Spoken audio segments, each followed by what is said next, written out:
Commissioner Gordon, Bane has escaped.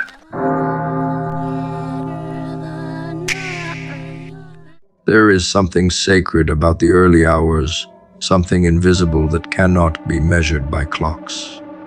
When the world still sleeps, the air feels different, as if creation itself has slowed to whisper. The noise of humanity fades, and what remains is raw existence, untouched and unfiltered. This is where the spiritual edge reveals itself. The early hours are not just a time, they are a doorway between what is ordinary and what is divine. When you rise before the world, you are not just gaining time. You are entering a state of purity that daytime distractions cannot touch. The mind is clean, the spirit is clear, and the noise of ego has not yet returned. In that stillness, you feel the pulse of something greater, something ancient guiding your thoughts toward purpose. The spiritual edge of early hours is born in silence. True silence is rare, and modern life has buried it beneath constant sound. Yet at dawn, when even machines rest, the silence becomes so thick you can hear your own soul breathe. This is not emptiness, it is awareness. It is the raw state of consciousness unpolluted by stimulation. When you move, think, or create in this space, you are tapping into a level of clarity few ever reach. The early hours strip away illusion. You see your fears, your ambitions, and your motives with brutal transparency. It is in that clarity that you reconnect with truth. You realize that most of your confusion was just noise trying to drown out the voice of intuition that speaks only when everything else stops. The early hours carry a weight that reshapes time. An hour in the morning feels like 3 in the afternoon because presence multiplies it. When the mind is calm, each second expands. You begin to experience life as it was meant to be lived, fully aware, fully engaged, fully alive. This is the spiritual edge. While others rush through hours in chaos, you move through minutes with meaning. You no longer measure productivity by what you complete, but by how deeply you experience it.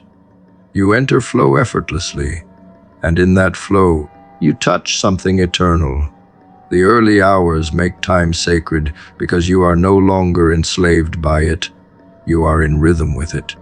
There is a reason ancient mystics prayed before dawn. They understood that the early hours are closer to source. It is the time when the veil between the material and the metaphysical feels thinner.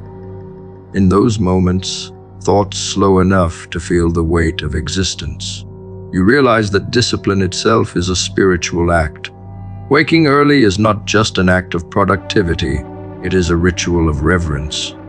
It says to the universe, I am awake, I am present, I am ready. The act of rising before the sun is a silent rebellion against the inertia of the world. It aligns you not just with success, but with spirit.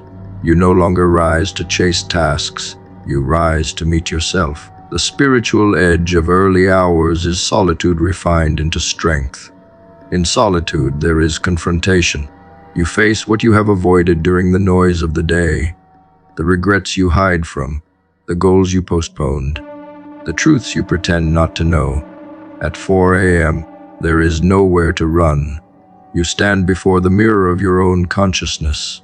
The confrontation hurts, but it also heals. That is why solitude is sacred. It purifies. Every morning you face yourself without distraction. You reclaim authority over your life.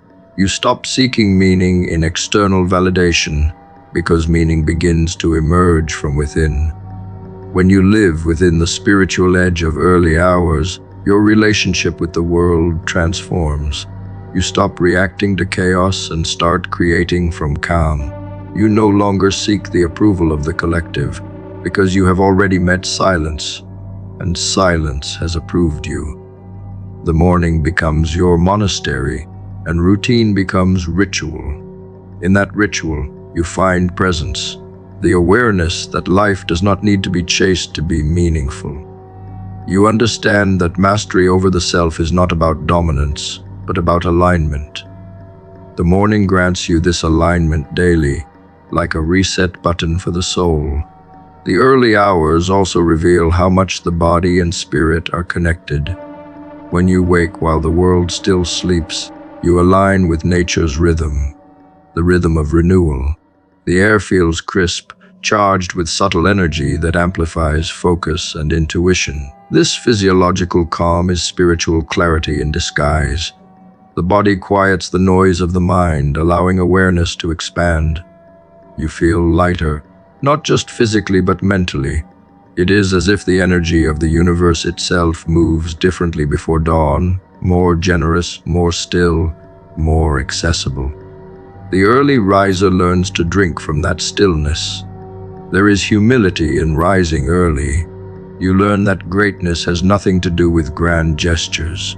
It is built through simple acts repeated with devotion. Waking early is the simplest form of devotion. It is faith expressed through discipline. Faith that your efforts matter. Faith that your calling is real. Faith that silence can teach you what noise cannot. This humility turns effort into prayer, work into meditation, and struggle into growth. You stop seeing mornings as tasks to conquer. You start seeing them as gifts to protect. That shift alone changes how you move through the rest of the day. The spiritual edge is not something you find. It is something you earn through consistency. One morning means little. 10 mornings plant roots. 100 mornings transform identity. The early hours carve out a mental fortress, a sacred space where resilience is built one quiet minute at a time. You realize that while the world worships productivity, true power lies in presence. You can do more in 1 hour of calm than in 10 hours of chaos. The early hours teach you this truth again and again until it becomes instinct. That is when your mornings stop being routine and start becoming sacred. Every morning, the world tries to invade your mind before you even wake. Notifications light up your screen, headlines scream for attention, and strangers' opinions fill your consciousness before your own thoughts can breathe. Most people surrender the moment they open their eyes. They let the world script their day, shape their emotions, and decide what matters. The tragedy is that they think this is normal. The truth is that whatever you build before checking a screen stays pure. The hours before you look at a phone, a feed, or an email are the only hours that belong fully to you. In those moments, your ideas are untouched, your intentions are unpolluted, and your energy is uncontaminated. That is the territory where greatness grows, the silent stretch before interference. When you start your day by checking a screen, you enter a battlefield already wounded. Every image, message, or piece of news hijacks your focus. You become reactive instead of intentional. You lose the thread of your own story because you are tangled in everyone else's. But when you rise and guard that sacred window of solitude, something profound happens. Your mind begins to move according to its own rhythm. Your thoughts breathe without friction. The ideas that come to you are unfiltered, real, and aligned. In a world addicted to reaction, this state of unpolluted creation is a superpower. The early hours are not just quiet, they are clean. They give you a head start before the noise begins. Every screen you check pulls you deeper into collective hypnosis. You scroll through curated illusions of success, urgency, and outrage, and you begin to absorb them as your own. The mind is not built to process thousands of signals before sunrise. It becomes overloaded, fragmented, anxious. That anxiety disguises itself as ambition, but it is chaos wearing a mask. The 4 a.m. mindset rejects this entirely. It protects the morning like sacred ground. You move, you think, you create, but you do it without contamination. You let the mind breathe before the world tries to suffocate it. You remind yourself that before the noise, there was clarity, and clarity is where purpose lives. The purity of those first moments after waking is psychological gold. Your subconscious mind is most receptive in that window. What you feed it becomes your reality. If you feed it distraction, you build chaos. If you feed it intention, you build momentum. That is why what you build before checking a screen multiplies in power. You are shaping thought at its most fertile stage. Every idea conceived in that stillness has a different kind of gravity. It carries authenticity. It is not borrowed inspiration from someone else's post. It is truth extracted from silence. The people who understand this protect their mornings with religious devotion, because they know the difference between ideas born of solitude and those born of noise. The phone, the feed, the screen. These are not tools in the morning. They are thieves. They rob you of the chance to begin your day grounded in reality. They fill your brain with narratives that do not belong to you. You wake up with your own purpose, but lose it within minutes of exposure to the world's agenda. You trade your calling for comparison. You trade your clarity for confusion. You trade creation for consumption. The 4 a.m. mindset forbids this. It builds from silence outward. It ensures that what is created comes from within, not from the echo of others. In doing so, your ideas become weapons, precise and untouchable, untouched by contamination. Creation born before distraction has a different essence. When you write, train, or think before the digital flood, you are connected to a deeper source. Your movements have intention. Your thoughts have direction. Your actions have integrity. You are not competing, comparing, or reacting. You are aligning. The energy that flows from this place is clean, and clean energy compounds.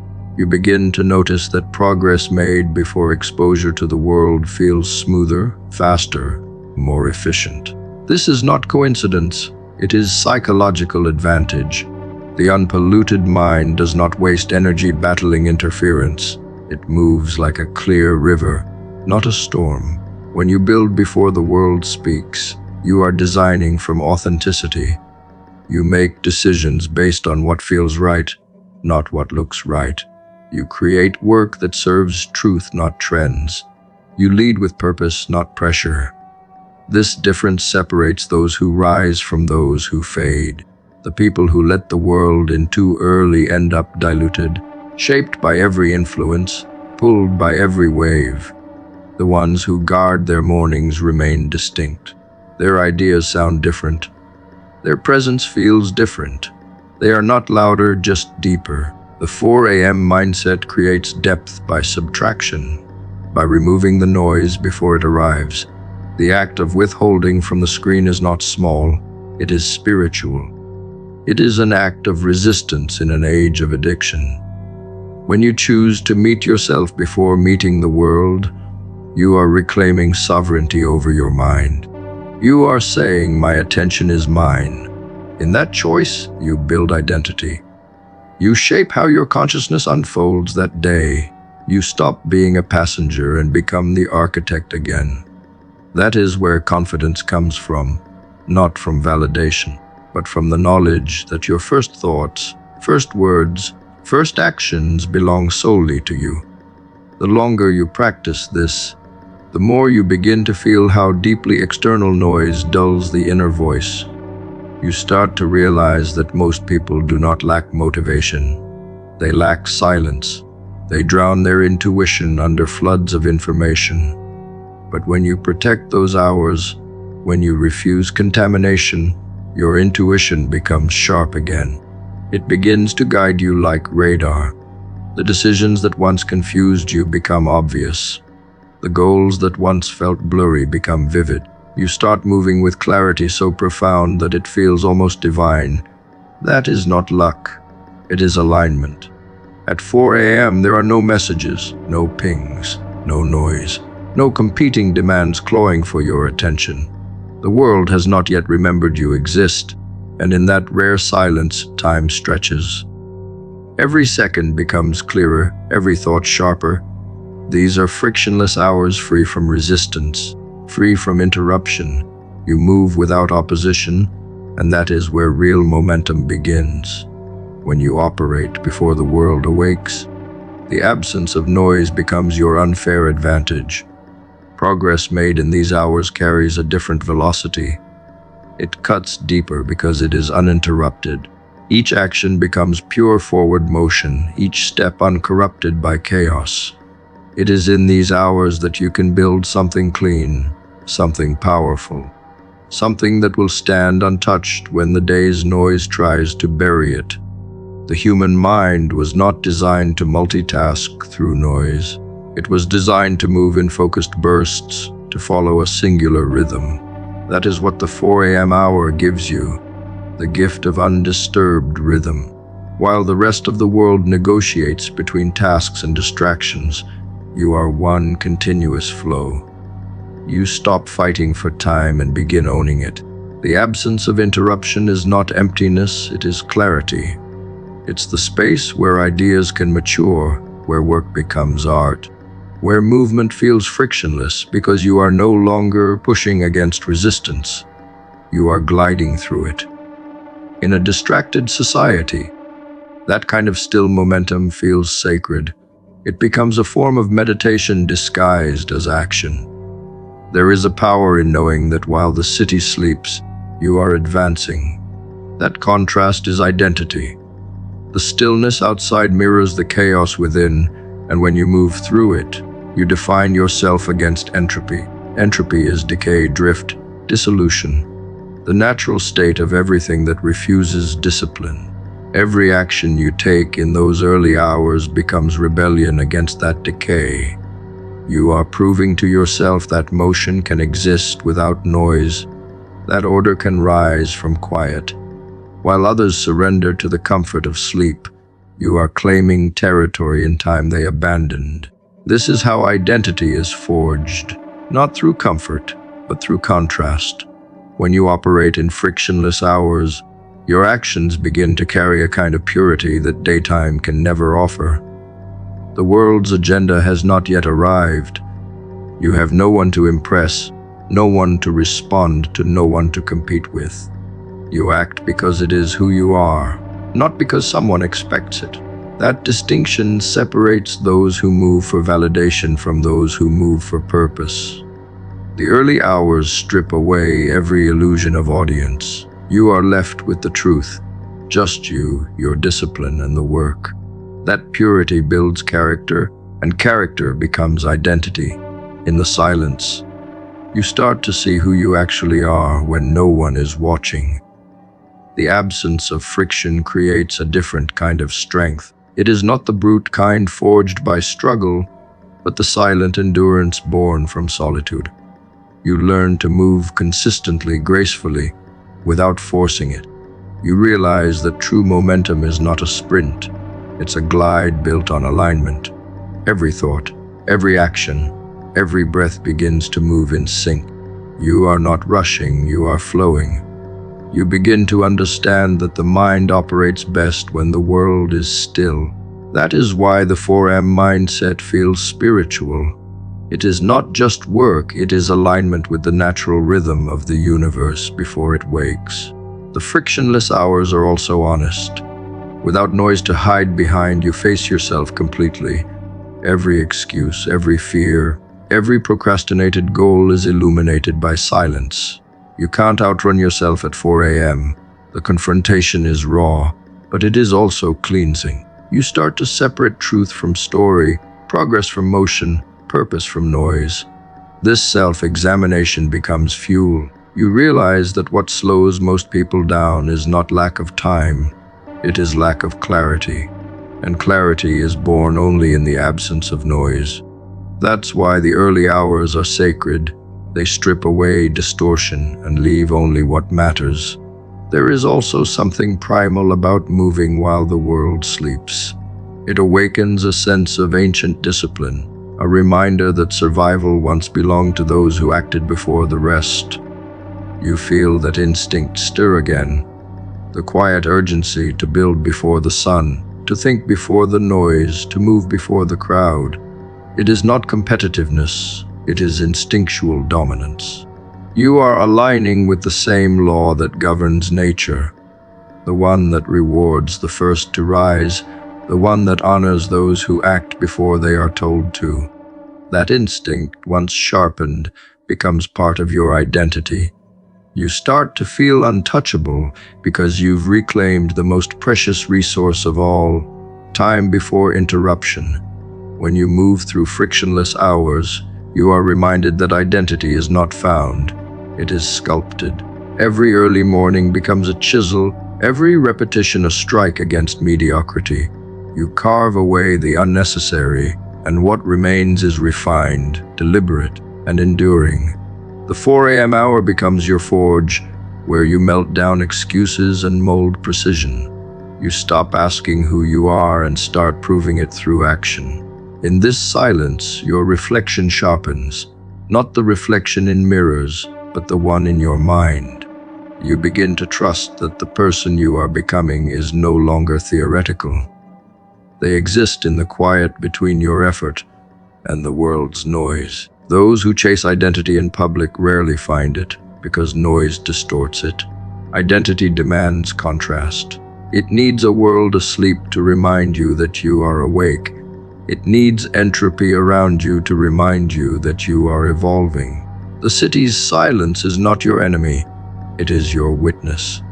Every light you turn on before dawn is proof that you chose effort over ease, motion over stillness, purpose over drift. This is how self-respect is built, not from declarations, but from consistency performed in secret. Every morning you rise early, you reinforce who you are. You stop chasing identity and start embodying it. Neuroscience calls it behavioral momentum, the principle that one early success changes the probability curve of your entire day. The brain is not a machine of logic, it is a machine of momentum. Every action you take at dawn rewires the trajectory of your behavior. When you wake early, move with purpose, and win that first battle, you prime your mind to expect victory. The neurons that fire together wire together. Each small win strengthens the circuitry that predicts more success. That is why the 4 a.m. mindset feels unstoppable.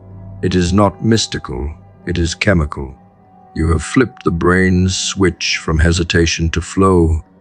You have told your nervous system that motion is your default, and once that signal is sent, the rest of the day bends around it. Behavioral momentum is nature's way of rewarding initiation. The hardest part of any task is not the task itself. It is the inertia that precedes it. The brain resists motion because motion costs energy, but once momentum begins, resistance fades. At 4 a.m., when distractions are gone and focus is pure, your first win carries a disproportionate weight. You might train, write, or plan for only 30 minutes, but that single action tilts your entire physiology toward progress. Dopamine rises, cortisol stabilizes, and clarity sharpens. The day begins under your control, not the world's. Every following choice becomes easier because you have already proven motion possible. That is behavioral momentum in its truest form, the compounding of energy through early action. The science is simple, but the effect is profound. Your prefrontal cortex, the part of your brain responsible for decision-making, craves proof of progress. When it gets that proof early, it rewards you with clarity and motivation. The opposite is also true. Start your day with hesitation, and you feed the circuitry of doubt. The brain amplifies whatever it encounters first. Feed it victory, and it looks for more. Feed it chaos, and it prepares for survival, not creation. That is why those who master mornings dominate silently. They have hacked the feedback loop of the mind. They build their momentum before the world even begins to compete for it. Momentum is the invisible architecture of discipline. People think discipline is about willpower, but willpower depletes quickly. Momentum does not. It sustains itself. The more you act, the more energy you gain. The more energy you gain, the more you act. It becomes a self-reinforcing loop of mastery. This is why one early success can make an entire day unstoppable. You have replaced hesitation with certainty. You have shifted from analysis to embodiment. At that point, discipline no longer feels forced. It feels natural. The machine is running, and you are simply guiding it. The secret of behavioral momentum is not effort, it is ignition. Once ignition happens, the rest follows. What most people never realize is that behavioral momentum has a memory. Your brain remembers sequences of success. Each time you start the day in motion, it learns the pattern. After weeks, months, years, it becomes identity. You no longer have to force yourself to act early.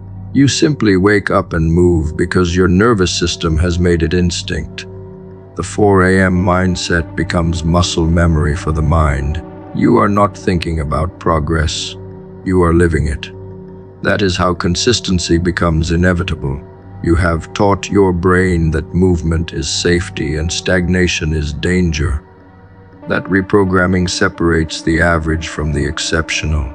The spiritual edge of behavioral momentum lies in how it transcends logic. You start to feel guided, not pushed. Flow replaces friction. Effort transforms into art. Your energy expands in a way that cannot be explained through science alone. It feels divine. Each morning becomes a ritual where you realign with purpose. You are no longer waking up to fight your day. You are waking up to sculpt it. That single early victory, repeated daily, becomes your communion with clarity. The world may call it productivity. You call it peace. The brain might call it dopamine. The soul calls it alignment.